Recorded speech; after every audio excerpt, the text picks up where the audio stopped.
Good morning everyone and very warm welcome to one and all and welcome back to our channel that is A Squared Classes, and I give you a very warm welcome. And today is the last session of your chapter ecosystem and we are done and dusted with ecosystem today.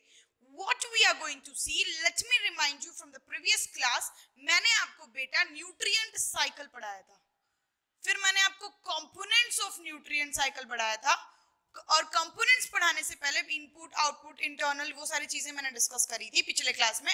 उससे पहले मैंने आपको एक beautiful concept बताया था, reservoir and cycling pool बताया था बेटा। आप लोग कहोगे जी मैम बताया था। रिजर्वॉयर क्या होता है? जहां पे जो एलिमेंट होता है वो एक्सट्रीम लार्ज अमाउंट में प्रेजेंट होता है but it takes time to come in the atmosphere.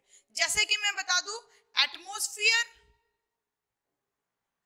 ये एक रिजर्वॉयर है किसका? गैसेस का। तो अगर आपसे कोई पूछे नाइट्रोजन ऑक्सीजन ये कहां प्रेजेंट होंगे, किसके रिजर्वॉयर्स हैं, तो आप लोग क्या कहोगे बच्चा? कहोगे ना एटमॉस्फेयर। समझ में आया? फिर अगर कोई आपसे पूछे hydrosphere, again it is a reservoir for water, oxygen and few other gases. Accepted? हो सकता है आप लोग कहोगे यस मैम। यहाँ पे अगर आप लोग लिखना चाहो तो कार्बन डाइऑक्साइड भी लिख सकते हो क्योंकि CO2 कहां से आते हैं बेटा जी? ओशन से आते हैं। आप लोग कहोगे यस मैम। फिर अगर आपसे कोई पूछे कि एटमॉस्फेयर, हाइड्रोस्फीयर, लिथोस्फीयर का रिजर्वॉयर क्या हो जाएगा? लिथोस्फीयर किसके लिए रिजर्वॉयर का काम करेगा? मैं आपको एग्जांपल दे दूं बेटा, फॉस्फोरस। और बेस्ड ऑन दिस इसी के टाइप के टू टाइप्स ऑफ हमने न्यूट्रिएंट साइकिल पढ़ा था। What were those two types nutrient cycle? बेटा रिवीजन चल रही है, ध्यान से समझना।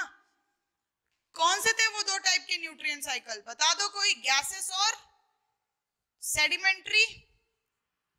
सेडिमेंट्री वो था जो मिनरल रिलेटेड साइकिल में आते थे और गैसेस वो थे लाइक ऑक्सीजन, कार्बन डाइऑक्साइड जो गैसेस मटेरियल की साइकिल में आते थे। पिक्चर दिख रही है बेटा? आगे बढ़ने वाले हैं, ठीक है।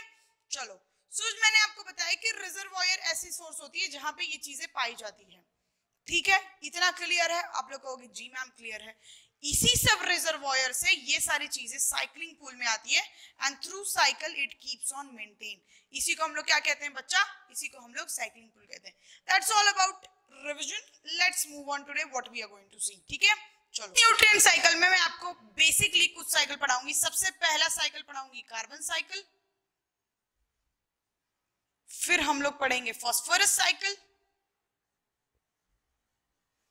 बेटा जी, फिर मैं आपको एक और साइकिल पढ़ाऊंगी जिसका नाम है नाइट्रोजन साइकिल, फिर मैं आपको एक छोटा सा conceptual cycle oxygen cycle discuss करूंगी and then we are going to see on what we are going to see water cycle, ठीक है। And then we are going to see ecosystem services. That's all about the topic and we are done with the nutrient cycle. We are done with ecosystem. कितने दिन से ma'am cycle पढ़ाओ ना, ma'am cycle पढ़ाओ ना। बेटा आ गया cycle, पढ़ा रही हूँ साइकिल, देखना आप, ठीक है। So पहला हेडिंग डालिए फ्रेश में बच्चा, क्या? Carbon cycle. So now we are going to see beautiful carbon cycle. बेटा मैंने आपको बोला था पहला हेडिंग डाल दीजिए। क्या डालोगे आप लोग? इधर देखना, रेड पेन वाले हाइलाइटर्स हैं, ठीक है, ध्यान से समझना। क्या बोला था मैंने? Carbon cycle. What is reservoir for this carbon? ये कार्बन पहले कहां प्रेजेंट होता है समझना। This carbons are present in water bodies और इसी को लिखना बेटा ओशंस। तो पहले पहले ये कार्बन कहां प्रेजेंट होता है? ये कार्बन ओशन में प्रेजेंट होता है एंड इट इज डिसॉल्व्ड। ये carbon when it is present it acts as a carbon dioxide. Clear? समझ में आया बेटा? ये जो कार्बन है, कार्बन डाइऑक्साइड ऑक्सीजन से बना करके ओशंस में प्रेजेंट होता है और यही ओशन जैसे कि फाइटोप्लैंक्टन्स हो गए जो क्या होते हैं? प्रोड्यूसर्स होते हैं वाटर बॉडीज में। ओशंस में कौन से प्रोड्यूसर्स होते हैं बेटा? मैंने पढ़ाया आपको, फाइटोप्लैंक्टन्स होते हैं। तो ये इनको भी तो CO2 की जरूरत होगी ना फॉर देयर लाइफ प्रोसेस। कुछ प्लांट्स होंगे ओशंस में तो उनको ये ऑक्सीजन यूज करते हैं for their own process, for their photosynthesis. Again this carbon dioxide from the ocean is lift on into the atmosphere. तो सेकंड स्टेज में बेटा, पहले स्टेज में कार्बन कहां प्रेजेंट था? ओशंस में। क्या क्या यूज करता था बेटा, देखना, photosynthesis in aquatic food chain etcetera. And जब हम, as I said you, when you come lower and lower, there is only present of decomposers या फिर dead decayed organisms। तो फिर अगर जो dead decayed organisms है वहां पे भी तो CO2 चाहिए होगा ना बेटा जी। आप लोग कहोगे जी मैम, तो ये यहाँ तक इनके मतलब ये एक्वाटिक फूड चेन में आ जाता है कार्बन डाइऑक्साइड। तो एक्वाटिक फूड चेन में वाटर सिस्टम में हमने कार्बन डाइऑक्साइड देख लिया। ओशन से ही कार्बन डाइऑक्साइड किधर जाता है बेटा, एटमॉस्फेयर में। कहाँ जाता है बेटा, पहला सोर्स तो रिजर्वायर की बात करें तो रिजर्वायर ऑफ कार्बन क्या था, ओशंस। फिर आप लोग कहोगे ओशंस में से ये कार्बन किधर आ गया, एटमॉस्फेयर में। समझ में आया बेटा, देखना, एटमॉस्फेयर में आने के बाद एक हिस्सा इसका प्लांट अब्सॉर्ब करता है। सेकंड पार्ट हो गया ये, पहला क्या था ये, दूसरा ये था, तीसरा इसका प्लांट एब्सॉर्ब करता है फॉर फोटोसिंथेसिस। किस लिए यूज करता है बेटा जी, ये ध्यान से समझना, अच्छे से कोई नहीं समझाता ये साइकिल, ब्यूटीफुल साइकिल है, पढ़ेंगे हम, ठीक है, समझना। ये फोटोसिंथेसिस हुआ, आप लोग कहोगे जी मैम हुआ। प्लांट ने अपना फूड खुद बनाया। प्लांट को कौन खाता है, कंज्यूमर्स। बेटा ये काव है, ठीक है, काव है हमारी, या फिर एनी गोट, जो प्राइमरी कंज्यूमर्स हैं, जो सिर्फ और सिर्फ प्रोड्यूसर्स खाते हैं। ये जो प्लांट दिख रहा है बेटा आपको, ये प्रोड्यूसर्स है ना। तो प्लांट ने अपनी फूड खुद बनाई, बाद में इन्हीं ऑर्गेनिजम्स में लाइक ग्रासेस ले लो, फर्न्स ले लो, इनको किसने खाया, प्राइमरी कंज्यूमर्स ने। जब इनको कंज्यूमर्स में खाया तो कुछ amount of energy DFC, detritus food chain, मैंने आपको पढ़ाया डेट्रीवोर्स फूड चेन, उसमें भी तो कन्वर्ट होगी ना बेटा जी। याद करो पहले क्या खाता था, जैसे कि मैं आपको बता दूं, ग्रासेस को कौन खाता था, grasses were eaten by whom, grasses were eaten by mouse, mouse was again eaten by snake, snake was eaten by hawk. और जब ये हॉक मर जाता था तो इस पे कौन एक्ट करता था, डेड डिकेड ऑर्गेनिज्म पे कौन एक्ट करता था बेटा, सैप्रोफाइट्स, डेट्रीवोर्स। और वही तो क्या करते थे, वापस मिट्टी में डाल देते थे ना। तो वो जो प्रोड्यूसर्स, वो जो कार्बन डाइऑक्साइड है, ये वापस किस चेन में आ गया, ये DFC में आ गया। आप लोग कहोगे यस मैम आ गया। किसमें आ गया, डेट्रीवस फूड चेन में। पहले किसमें था, एक्वाटिक फूड चेन में। दूसरी स्टेप में एटमॉस्फेयर में आया। तीसरी स्टेप में बेटा जी ये प्लांट में आया। फिर उसके बाद चौथी स्टेज में ये डेट्रीवर्स फूड चेन में आ गया। क्यों, क्योंकि प्लांट को कंज्यूमर्स ने खाया, फिर कंज्यूमर्स वापस से जब ये इनकी जैसे गोट को ग्रासेस ने गोट खाया, गोट को लायन, गोट को टाइगर ने खाया। जब लायन टाइगर की डेथ हुई तो वो डिकम्पोज होकर के वापस सॉइल में आएंगे, तो आया grazing food, detritus food chain. Clear हुआ बेटा जी। यहाँ से कुछ अमाउंट ऑफ कार्बन नीचे जाकर के सॉइल में सेग्रीगेट हो जाते हैं। जैसे कि मैंने आपको बताया है बेटा, कैल्शियम कार्बोनेट जो बनते हैं ना डीपर एंड डीपर में, तो बेटा जी कैल्शियम कार्बोनेट कैसे बनेगा सेडिमेंट्स में, क्योंकि वहां पर कार्बन डाइऑक्साइड, कार्बन पहुंचेगा तब ना। तो ये कुछ कार्बन ऐसे ऑर्गेनिक फॉर्म में सेडिमेंट हो जाते हैं वहां से, और वो सेडिमेंट होकर के क्या बनाते हैं, डीपर लाइमस्टोन एंड डोलोमाइट, जिसमें हायर अमाउंट ऑफ कॉन्स्टिट्यूएंट क्या होता है, कैल्शियम कार्बोनेट। क्लियर हुआ बेटा जी कॉन्सेप्ट। आप लोग कहोगे यस मैम क्लियर हो गया। नॉट ओनली टू द, ये तो हो गई सॉइल की बातें। सॉइल में से कुछ कार्बन आए, कुछ कार्बन डाइऑक्साइड आए, फिर उन्होंने क्या बना लिया, ऑर्गेनिक सेडिमेंट। और ये ऑर्गेनिक सेडिमेंट से वो आगे कहां तक पहुंच गए, लाइमस्टोन एंड डोलोमाइट। ये क्या हो गया, कैल्शियम कार्बोनेट के स्टोन्स के फॉर्म में स्टोर हो गए। क्लियर हुआ बेटा। साइकिल अभी अधूरी पड़ी हुई है, आप ध्यान से सुनना। तीसरे चौथे स्टेज में यहां आने के बाद कुछ पेड़ और जंगल जो वैसे प्रेजेंट जिनमें कोई नहीं खाता, उनमें आग भी तो लग जाती है, फॉर फायर बर्न हो जाते हैं, वो हो जाते हैं। Burning of the forest fuel wood organic debris create करता है। पांचवें स्टेज में आ गए बेटा जी ये लोग। आप लोग कहोगे यस आगे। और फिर उसके बाद ये जो डिकम्पोज होता है ये कहाँ आ जाता है, वापस से ये जो बर्निंग, जो पेड़ पौधे जिनमें आग लगी हुई थी, अभी कहाँ आग लगी हुई है, अमेज़न के जंगल में आग लगी हुई थी। And what is Amazon called as? Lungs of the earth. बोलते हैं ना बेटा, Amazon is called as what? Lungs of the earth. ठीक है, चलो। Burning of this forest fuel wood and organic debris, यहाँ से जो ऑक्सीजन, कार्बन डाइऑक्साइड निकल के वापस CO2 in the atmosphere में आ गया। तो ये एक साइकिल हुई, बट यहाँ पे साइकिल खत्म नहीं हुई थी बेटा। देखना शुरू कहाँ से हुई थी, ओशन से। यहाँ गई, यहाँ गई, यहाँ आई, कुछ चीजें वापस मिल गई, कहाँ पे, एटमॉस्फेयर में। अब देखना बेटा, मैंने आपको बताया कि कुछ में लाइमस्टोन एंड डोलोमाइट के फॉर्म में, स्टोन्स या पेबल्स के फॉर्म में वो सेग्रीगेट होता है, सेडिमेंट हो जाते हैं। आप लोग कहोगे जी मैम एक्सेप्टेड, आप जो बोलते हो हम वही मानते हैं, हम सही सुनते हैं, ठीक है। चलो फिर बेटा जी यहाँ से आगे जा रहे हैं, they are going front. Not only this carbon further reacts in the earth crust and forms what? Oil, gases. फिर हमें डायमंड भी वहीं से मिलता है, फिर हमें फ्यूल्स भी थ्रू कार्बन मिलता है ना बेटा? बचपन की क्लासेस याद करो, ठीक है? फैसिलेटेड डिस्टिलेशन ये सब करवा रहे थे हम लोग, करवा रहे थे ना? टाइप्स ऑफ डिस्टिलेशन, क्योंकि हमें फ्यूल मिल सके from the source of what? कच्चे तेल से हम लोग अच्छा तेल निकालने की कोशिश करते हैं, उसी को तो कहते हैं, बोल रही हूँ हिंदी में, ध्यान से समझना, ठीक है? आजकल मैंने शुद्ध हिंदी बोलने का ये सोच लिया है, ठीक है? चलो, ऑयल एंड गैस। फिर उसके बाद जो ऑयल एंड गैस मिला बेटा, वो आफ्टर ऑल किस फॉर्म में होता है? कोल के फॉर्म में। कोयले से ही तो बेटा डायमंड बनता है, कोयले से ही बेटा गैसेस बनते हैं, हर चीज तो बनती है। फिर again this coal is used as what? Fuel. और फिर ये फ्यूल क्या होगा? Companies, factories. लाइक मैं आपको बता दूं, ये बेटा कार है, इस कार को चलाने के लिए फ्यूल की जरूरत है। वो फ्यूल कहां से मिला हमें? थ्रू सोर्स ऑफ कार्बन, ठीक है? कोल से। Coal is what? Also a type of carbon, accepted. Coal, diamond, fluorine, ये सब बचपन में पढ़े थे बच्चा, टाइप्स ऑफ कार्बन, ठीक है? जिनको समझ में आ रहा है जल्दी जल्दी कमेंट करिए और बताइए कितनी इजीली समझ लिया हमने यहां से वहां तक का ब्यूटीफुल का सफर। बेटा जी ये लाइट सोर्स है जहां तक कार्बन ऑयल गैसेस के फॉर्म में पेट्रोल पंप के यहाँ पहुंच जाता है, फिर उसको हम लोग रिस्टोर करके पेट्रोल पंप की गाड़ियों के यूज के लिए यूज करते हैं। अगेन गाड़ियों में से ये कार्बन डाइऑक्साइड निकल करके कहाँ जाता है? एटमॉस्फेयर में। क्लियर? ये हमारा क्या हो गया? सिक्स्थ स्टेज हो गया। सिक्स्थ आप इसको लिख सकते हो, सेवेंथ लिख लो। फ्यूल्स में से जो कंपनीज में जाता है कुछ एज अ फ्यूल, कंपनीज के मोटर्स, मशीन्स को चलाने के लिए फ्यूल्स, केरोसिन की जरूरत पड़ती है। दूसरी चीज, गाड़ियों को चलाने के लिए फ्यूल की जरूरत पड़ती है, वो भी रिजर्वॉयर ऑफ कार्बन से ही आता है। अगेन देन यही गाड़ियां वापस से कार्बन डाइऑक्साइड एक्सटेंड पॉल्यूशन करती हैं, then it goes into the atmosphere. Clear हुआ ये साइकिल? समझ में आया? कार्बन साइकिल हो गया बेटा, ठीक है? क्वेश्चंस आप देखते हैं, मैम इतना ब्यूटीफुल साइकिल तो आपने पढ़ा दिया। मैंने कहा हाँ बेटा पढ़ा दिया। क्वेश्चंस किस टाइप के आते हैं? तो बेटा बेसिकली ये आपसे पूछेगा कि कितने परसेंटेज, कितने अमाउंट में ड्राई वेट होता है कार्बन का और कैसे ये स्टोर दिखाता है। तो चलिए कुछ इंपॉर्टेंट पॉइंट्स लिखते हैं कार्बन साइकिल के बारे में। I hope you are very much clear about this beautiful concept of carbon cycle, understood how it goes from ocean. अब बेटा जी अगर आपसे कोई पूछे कि what is the reservoir for carbon dioxide, आप पहले ओशन टिक मार्क करोगे। ये नहीं कि मतलब मैम एटमॉस्फेयर में प्रेजेंट होता है।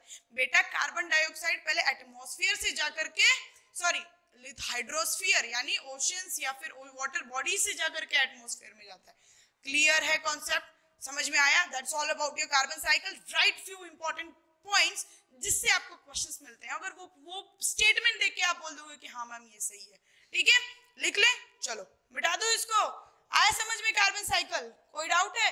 Limestone dolomite rich in calcium carbonate. Carbonate कैसे बना बेटा जी? कार्बन से। आया कंसेप्ट क्लियर? चलो लिख लो, मिटा देती हूँ। So now we are going to see what are few valuable things what NCERT says about carbon cycle and how are they important.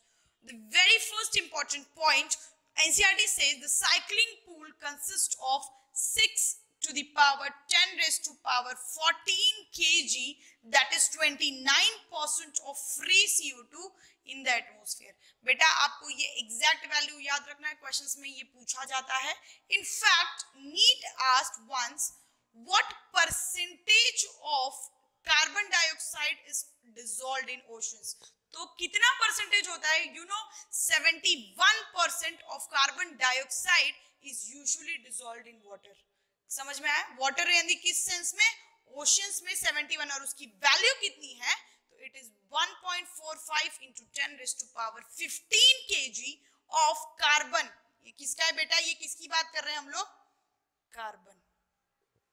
तो आपको ये तीनों वैल्यू याद रखनी है। 29% of carbon dioxide is free in the atmosphere. 71% of carbon dioxide, what it is dissolved in oceans and where? So इसका reservoir oceanic reservoir हो गया बेटा जी। ये लिख सकते हैं ना ओशियानिक रिजर्वॉयर, तो इसी को हम लोग कहते हैं oceanic, as a oceanic reservoir. क्यों? क्योंकि वहां से हमको हेफ्टी अमाउंट ऑफ कार्बन मिल रहा है। रिजर्वॉयर मतलब क्या? जहां पे ज्यादा चीजें प्रेजेंट हो, ज्यादा रिसोर्सेज प्रेजेंट हो, उसी में से एक्सट्रैक्ट करके हम अपने फंक्शंस अपनी जरूरत के हिसाब से यूज कर सकें। Plant basically gives or sets off 4 into 10 raised to power 13 kg amount of carbon every. What it says, 4 into 10 raised to power 13 kg of carbon is fixed in biosphere. इतना carbon तो आपको biosphere में मिल जाता है. What is this biosphere? मैंने आपको बताया था बेटा जी, lithosphere, hydrosphere, lithosphere, hydrosphere, atmosphere togetherly forms what? Biosphere. इतना amount of carbon is fixed in biosphere, fixed in biosphere by photosynthesis. Photosynthesis. और वो किससे होता है बेटा जी? That happens through plant. आपको ये पॉइंट अच्छे से याद रखना है, हाईलाइट करके रखना है. जितना कार्बन प्रेजेंट है, you know amount of carbon जितना प्रेजेंट है ना बेटा, only 1% of it is present globally in the atmosphere. समझ में आया? ग्लोबली मतलब ओवरऑल कितना ये कार्बन अकस्टम करता है atmosphere, that is only 1%. That is globally only all over through. इसका रेशियो निकाल लो, इसका रेशियो निकाल लो, तो जितना कार्बन प्रेजेंट है ओनली 1% उसका वो अपने एटमॉस्फेयर में रहता है. समझ में आया बेटा जी? ये पॉइंट क्लियर है? ये क्या कहता है? 4 into 10 raised to power 13 के हिसाब से फिक्सेशन दिखाता है. कार्बन फिक्सिंग होती है amount what? Through photosynthesis, basically bye producers. दूसरी पॉइंट मैंने आपको कहा 29% of carbon is free. Carbon dioxide है बेटा. मैंने आपको कार्बन, यहाँ पे मैं कह रही हूँ 1% ऑफ कार्बन. समझना बच्चा, 1% of carbon globally it is present. Here I am saying 29% of carbon dioxide, carbon present in the form of gas. समझना बेटा, कॉन्सेप्ट समझना, कंफ्यूज मत लाना. क्वेश्चंस, ये पॉइंट आप वेरी वेरी इंपॉर्टेंट है, जहां लिखना चाहो लिख लो. नीट ने पूछा हुआ क्वेश्चन है और जनरली नीट पूछता भी है. अरे बेटा जी ये तो बचपन से पढ़ते आ रहे हैं, कुछ ये डायग्राम याद आएगा आपको? 29% CO2, कुछ परसेंट नाइट्रोजन, कुछ परसेंट ऑक्सीजन. याद है गैसेस का डिस्ट्रीब्यूशन हम लोग करते थे? Then 71% of water. याद आ रहा है कि नहीं? याद करो वो बचपन वाला डायग्राम, उसी से हम लोग ये रिप्रेजेंट करते हैं कि 29% of generally earth consist carbon dioxide, and उसका कितना? Only 1% of carbon is present in atmosphere. लिख लेना बेटा, डिक्टेट करवा रही हूँ, जल्दी जल्दी लिखो. कोई डाउट हो प्लीज पूछो, ठीक है? So 1% of carbon is present where? It is present in atmosphere. Next point also says that, what it says, oceans also regulate the amount of CO2 in the atmosphere, and the reservoir pool is lithosphere. Lithosphere is the reservoir pool of carbon. Oceans are also the reservoir pool of carbon. From oceans it comes into the atmosphere. So major amount of carbon dioxide is present where? तो अगर आपसे कोई पूछे तो आप बोलोगे कि atmosphere, oceans में. मेजर सोर्स ऑफ कार्बन क्या है? तो वो आप लोग लिखोगे रिजर्वायर पूल. क्या है बेटा जी इसका? लिथोस्फीयर. कोई doubt? And lithosphere contains 2.8 into 10 raised to power 21 kg of carbon. बेटा जी मैं कार्बन डाइऑक्साइड की बात नहीं कर रही हूँ. Carbon dioxide is dissolved in oceans. It is dissolved from oceans. It comes to atmosphere. I am talking about exact amount of carbon. जो carbon cycle पढ़ा ना, वो फ्यूल्स में कैसे जाते हैं, फिर कार्बोनेट्स कैसे बनाते हैं, फोटोसिंथेसिस में कैसे जाते हैं, वो कितना प्रेजेंट हो, only the specified amount of carbon की बात कर रही हूँ बेटा मैं. क्लियर है? ये पॉइंट आपको ये याद रखना है. ये मैं कह रही हूँ, आप ये छोड़कर तो मत जाना. कार्बन साइकिल में से ये दो पॉइंट वैल्यूएशन वाली चीजें हमेशा पूछी जाती है, और जनरली बच्चे छोड़ देते हैं कि चलो एक आंखें तुक्का मार. नहीं बेटा, जो सब छोड़ेंगे वो हम पढ़ के जाएंगे, तभी तो कुछ आगे बढ़ेंगे. ठीक है? सो 2.8 into 10 raised to power 21 kg के कार्बन में ये रिजर्वायर पूल होता है. कहाँ? ये रिजर्वायर पूल होता है लिथोस्फीयर में. During photosynthesis the carbon component of the atmosphere and hydrosphere decreases. बेटा जब फोटोसिंथेसिस, क्या फोटोसिंथेसिस में सारा कार्बन किधर चला जाता है? प्लांट्स में जाता है. आप लोग कहोगे जी मैम जाता है. तो वो जो फोटोसिंथेसिस के वक्त जो कार्बन डाइऑक्साइड जो प्लांट में जा रहा है, then it decreases the amount of carbon dioxide in what? It decreases in the amount of atmosphere. It also decreases in the amount of hydrosphere. Hydrosphere मतलब ओशंस का. वही तो बेटा जी, साइकिल पलटो, पीछे का वीडियोस गाइड करो, दिखेगा. मैंने आपको दिखाया था ओशन से पहले कहाँ जा रहा था? एटमॉस्फेयर में। एटमॉस्फेयर से कहाँ आ रहा था? प्लांट में। प्लांट किसके लिए यूज कर रहा था बेटा कार्बन डाइऑक्साइड? किसके लिए यूज कर रहा था? तो आप लोग बोलोगे मैम वो तो इसके लिए यूज कर रहा था। किसके लिए? It was using for photosynthesis. Again it was coming in DFC chain, that is detrivorous food chain, grazing food chain. ये सारे food chains में आ रहा था कार्बन। क्यों? क्योंकि वही प्लांट को कौन खाता है बेटा? Primary consumers. ठीक है, गाय भैंस खाती है ना घास घूस, वो सारी चीजें। याद आई?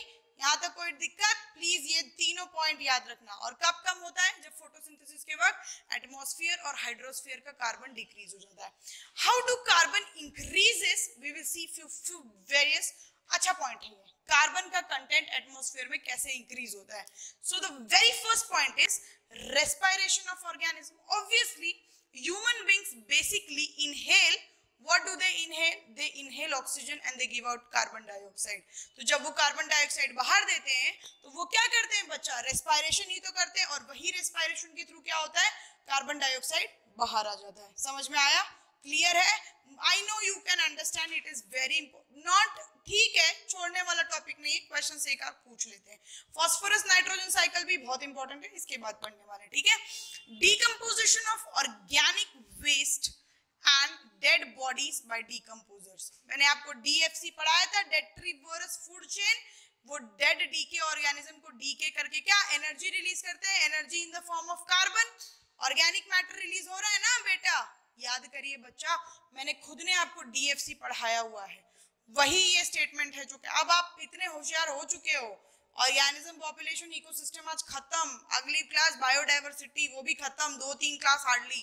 फिर ये इकोलॉजी ऐसे व्यू होना चाहिए पूरा, यू नो, रामायण की तरह। पूरे लॉकडाउन में रामायण बैठ के देख रहे थे ना, तो वैसे जैसे रामायण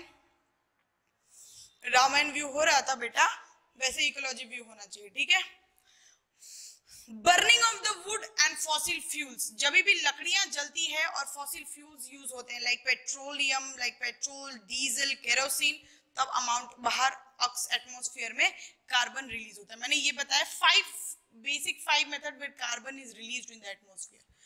एक तो रेस्पिरेशन से, दूसरा डीकंपोजिशन से, तीसरा burning of wood and fossil fuels, चौथा weathering of carbonate containing rocks, और treatment of carbonate minerals. Treatment और वेदरिंग भी लिख लेना।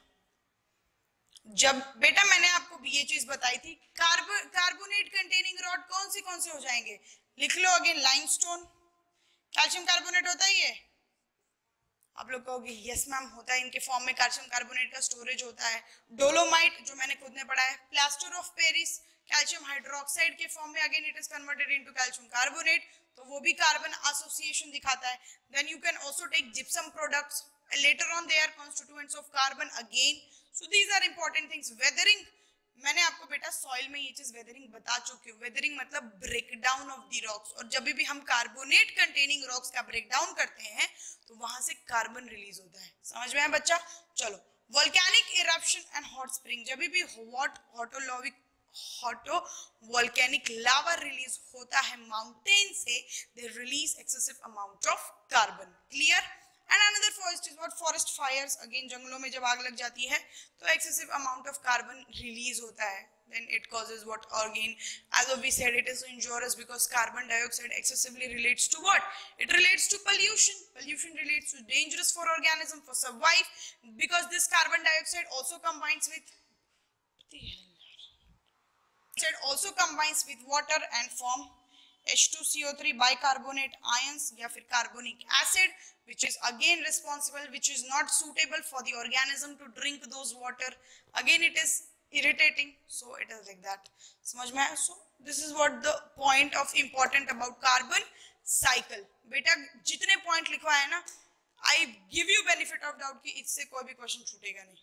ये इतने important है, कार्बन साइकिल को याद रखना और ये पॉइंट्स याद रखना। ठीक है, समझे? एक लास्ट पॉइंट, अच्छा पॉइंट लिखवाती हूँ, लिखना साइक्लिंग पूल के बारे में है। So write it. Few important points which I was going to say for you to write. Please mention this point, especially the last point which is very very important. What it says, human activities have significantly influenced the carbon cycle. And what are those activities? First of all, rapid deforestation. Clear? when excessive forest deforestation is what? Declining or cutting of the forest, cutting of the trees and making the land barren leads to what? Rapid, when excessive amount of carbon cycle is detained or it is altered. Okay, massive burning of fossil fuel for energy and transport, excessive requirement of petrol, diesel and kerosene for other purposes or for the human benefit again changes the sea cycle or carbon cycle in day-to-day life.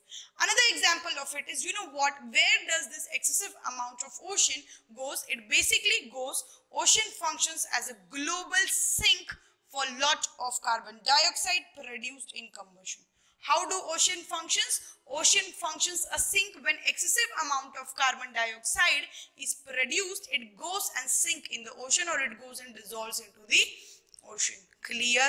That's all about the carbon cycle, and give the very next and very important cycle, that is phosphorus cycle. Clear? So give the heading as what? Give the heading as phosphorus cycle. बेटा ये रही हमारी phosphorus cycle. क्या कहती है phosphorus cycle समझना, ठीक है?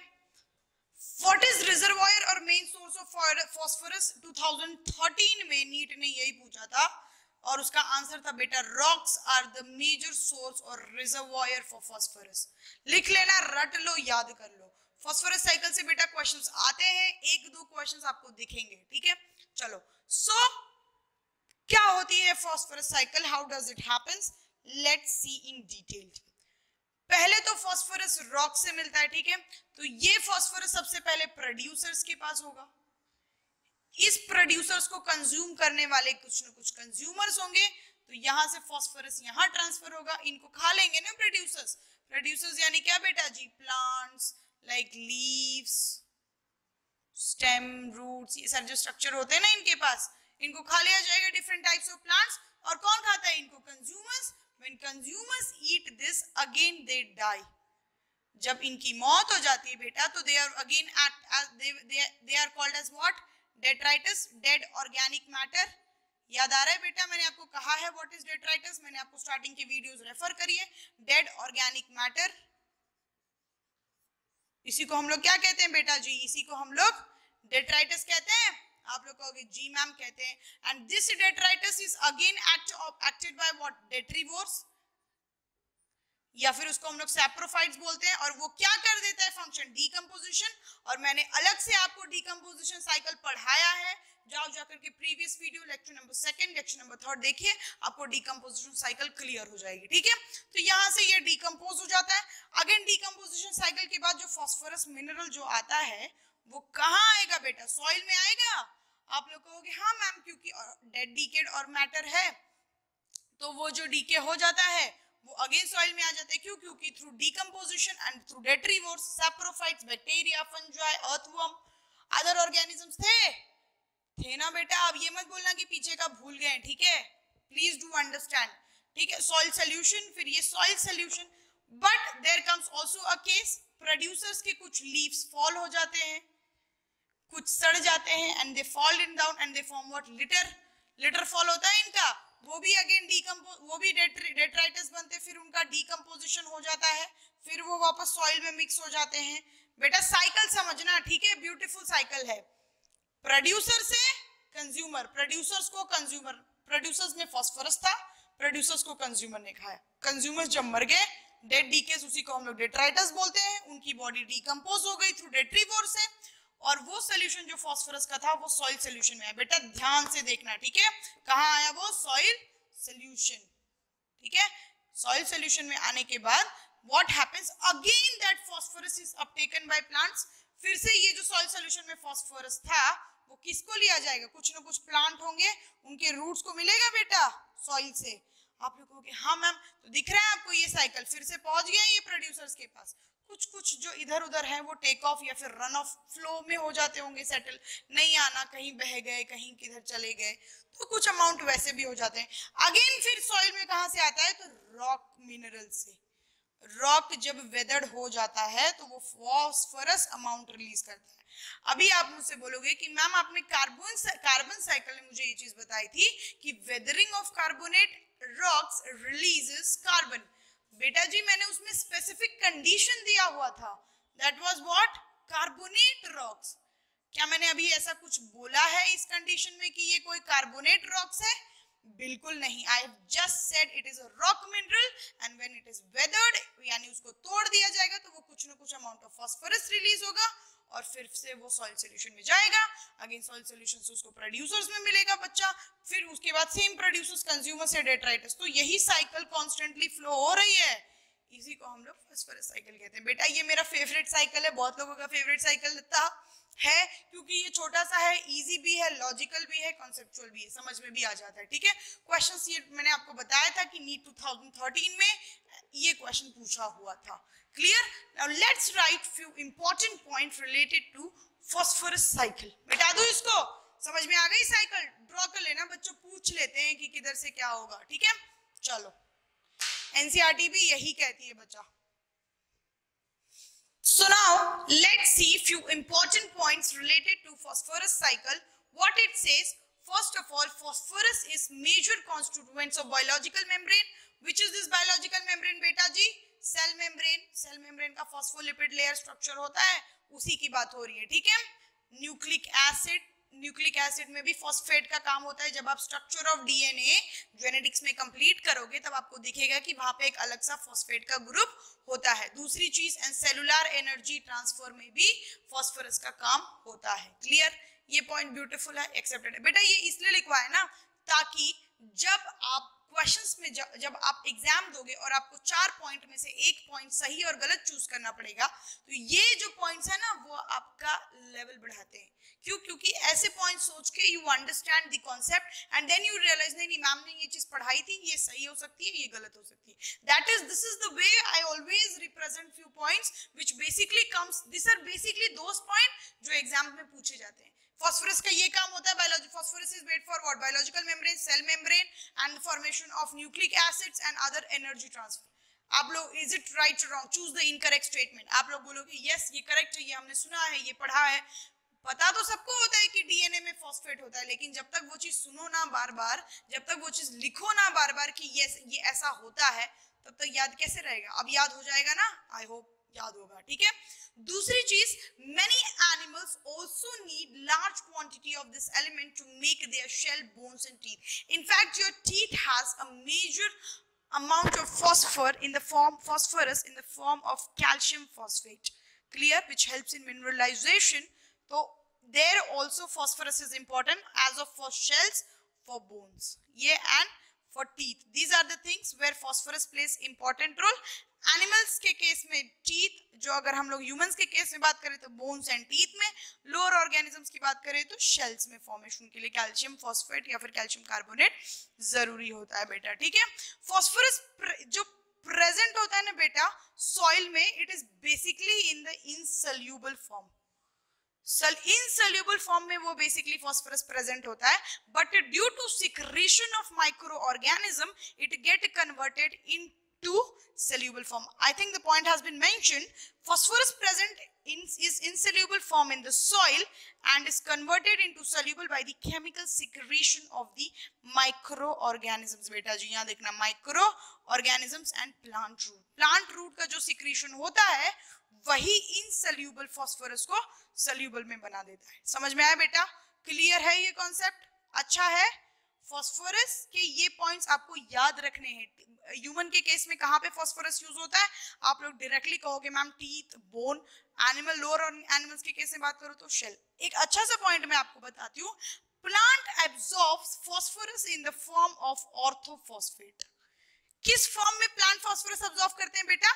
ऑर्थोफॉस्फेट. लिख लेना ये पॉइंट, मैं डिक्टेट करवा रही हूँ बच्चा, कंफ्यूज नहीं होना है. ठीक है, और वो ऑर्थोफॉस्फेट का स्ट्रक्चर कुछ इस तरह से होता है. ठीक है, इस फॉर्म में plant always absorbs the phosphorus.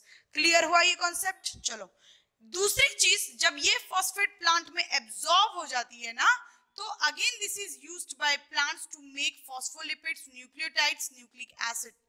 Clear? नहीं समझ में आया? फॉस्फोलिपिड सेल मेम्ब्रेन का स्ट्रक्चर होता है, उसमें प्रेजेंट होता है बाइलिपिड लेयर बच्चा. Nucleotides, nucleic acid, nucleotides DNA बनाने के लिए, मैंने आपको बताया था डीएनए में फॉस्फेट का ग्रुप होता है. आप लोग कहोगे yes ma'am. Nucleic acids, the acids and this DNAs, the molecules RNAs which are present in the nucleus, उसी को हम लोग तो न्यूक्लिक एसिड कहते हैं ना. वो सारे फॉर्मेशन के लिए फॉस्फेट की जरूरत होती है and which is absorbed from the soil by the plants in the form of orthophosphate. बेटा जी ये जो मैंने लैंडमार्क लिखवाया है स्केलेटल स्ट्रक्चर प्लीज भूलना मत, ठीक है. समझना क्या कहते हैं ऑर्थोफॉस्फेट. इसका स्ट्रक्चर ये है, ये इसका स्ट्रक्चर इट इज एब्सॉर्ब्ड. और फिर ये कैसा होता है organic compounds like phospholipids, nucleotides, nucleic acid के फॉर्म में ये स्ट्रक्चर अब्सॉर्ब करता है.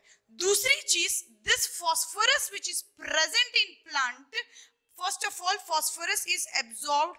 ये जो प्लांट है ना बेटा इसको फॉस्फोरस कहां से मिलता है पता है आपको? सॉइल से. और सॉइल को फॉस्फोरस कहां से मिलता है? रॉक, ब्रेकडाउन ऑफ रॉक से. तो ये जो प्लांट को जो फॉस्फोरस मिला ना यही ट्रांसफर होगा एनिमल्स के केस में. बेटा साइकिल याद करो, पहला चीज कहां जा रहा था? प्रोड्यूसर्स को, उसके बाद कहां आ रहा था? कंज्यूमर्स को. याद आया? तो एनिमल्स क्या होते हैं? कंज्यूमर्स. प्लांट क्या होते हैं? प्रोड्यूसर्स. और ये फॉस्फोरस ट्रांसफर होता है. Write down, this phosphorus is transferred. लिखना बेटा, this phosphorus is transferred from different trophic level to different trophic level. अलग अलग ट्रॉफिक लेवल में ये ट्रांसपोर्ट होता है थ्रू फूड चेन. क्यों? क्योंकि प्लांट को किसने खाया? एनिमल. तो ये second trophic level, third trophic level, फिर एनिमल्स को, उस एनिमल्स को प्राइमरी कंज्यूमर्स को, सेकेंडरी कंज्यूमर्स, वहां पे फॉस्फोरस ट्रांसफर होगा, टर्शियरी कंज्यूमर्स, फिर वैसे वैसे ट्रांसपोर्टेशन दिख रहा है. सो ये क्यों हो रहा है? This phosphorus is transferred from different trophic level to different trophic level through cycle, through food chain. देख लिया बेटा? ये देखो फूड चेन के वजह से ये जो फॉस्फोरस है वो डिफरेंट फॉर्म में ट्रांसफर होता है. प्लांट में जो फॉस्फेट सेव होता है ना बेटा वो ऑर्गेनिक फॉर्म में सेव होता है कभी भी. एंड सॉइल में जो फॉस्फेट प्रेजेंट होता है वो हमेशा इनऑर्गेनिक फॉर्म में होता है. समझ में आई ये पॉइंट? क्लियर हुआ यहाँ से यहाँ तक few points of phosphorus. Next important points लिखना फॉस्फोरस के बारे में बच्चा. ये प्लांट्स आपको ये याद रखना है, क्वेश्चंस पूछे जाते हैं इनसे, ठीक है. और हाईलाइट कर लो इसको कि ऑर्थोफॉस्फेट के फॉर्म में प्लांट फॉस्फेट सेव करता है. Again it is absorbed from organic. ये जो प्लांट है ये ऑर्थोफॉस्फेट को अब्सॉर्ब करके अपने अंदर क्या बनाता है? तो फॉस्फोलिपिड्स, न्यूक्लिक एसिड, डीएनए, सारे स्ट्रक्चर्स बनता है, ठीक है.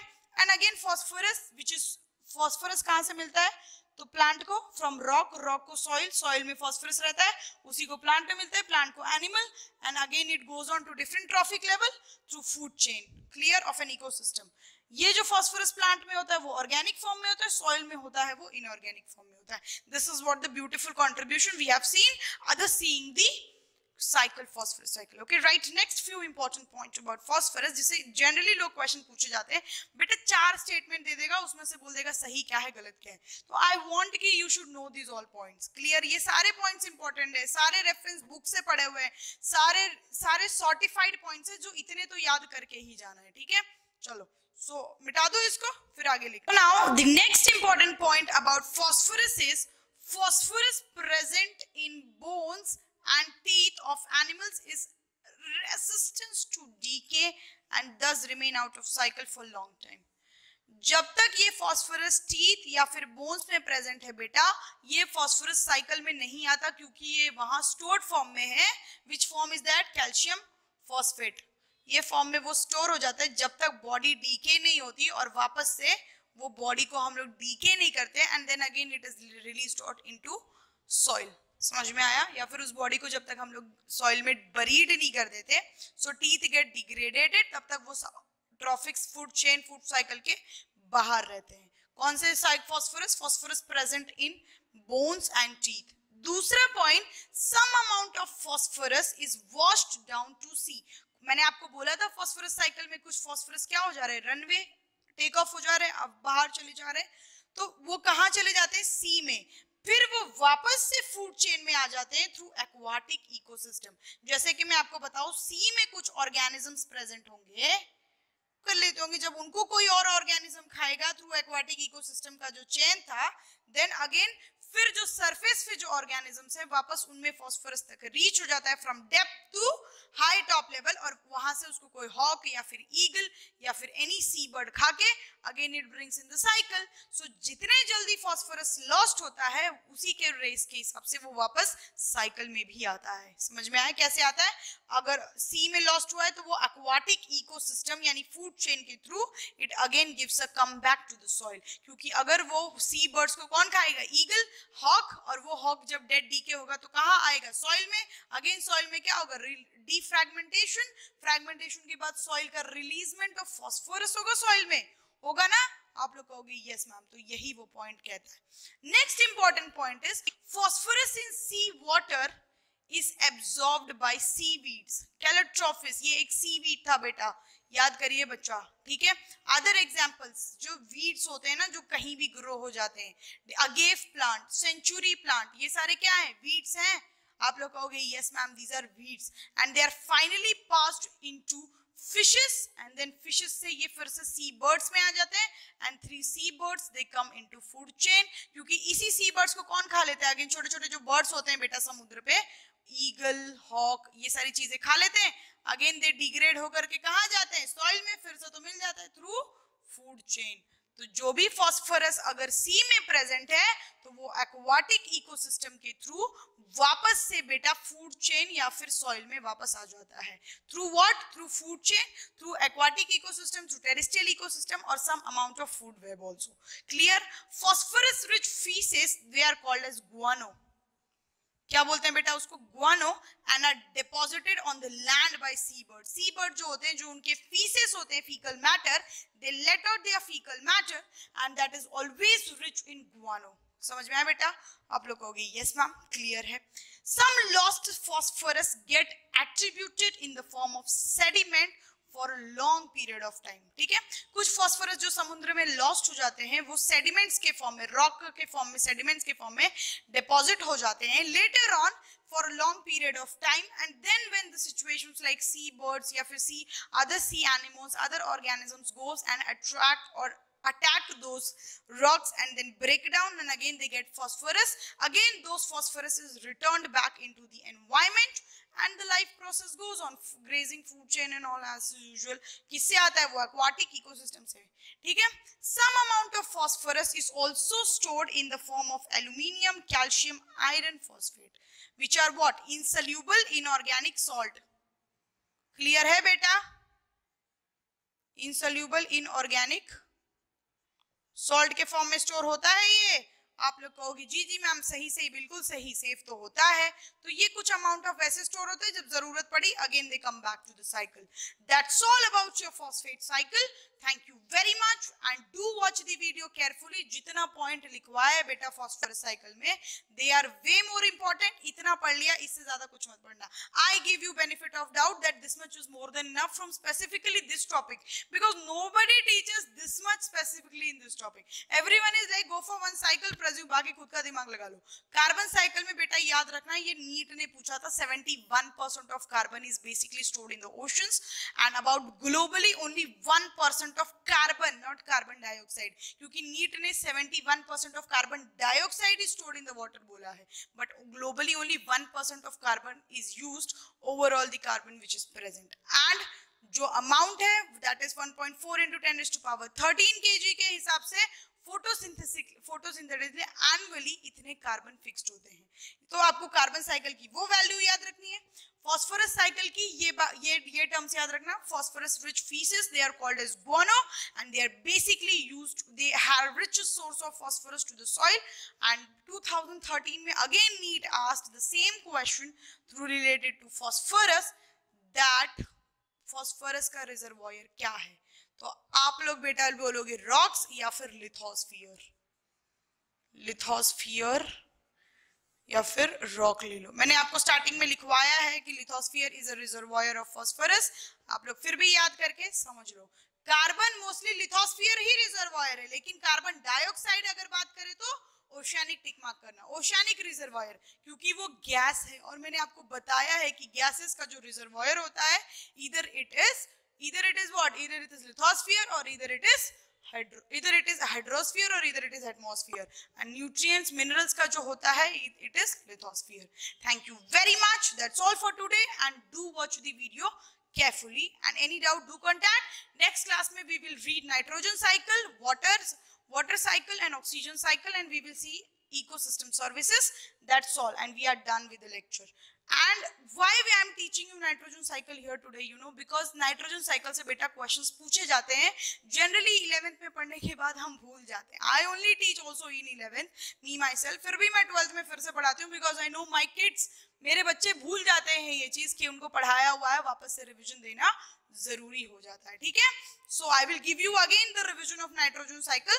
बट बेटा मैं आपको नाइट्रोजन फिक्सेशन पूरा नहीं पढ़ाऊंगी क्योंकि वो पूरा टॉपिक 11th में पढ़ा चुकी हूं मैं.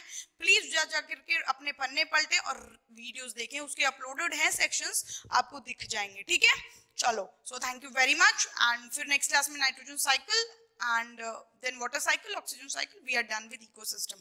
That's all. Thank you very much.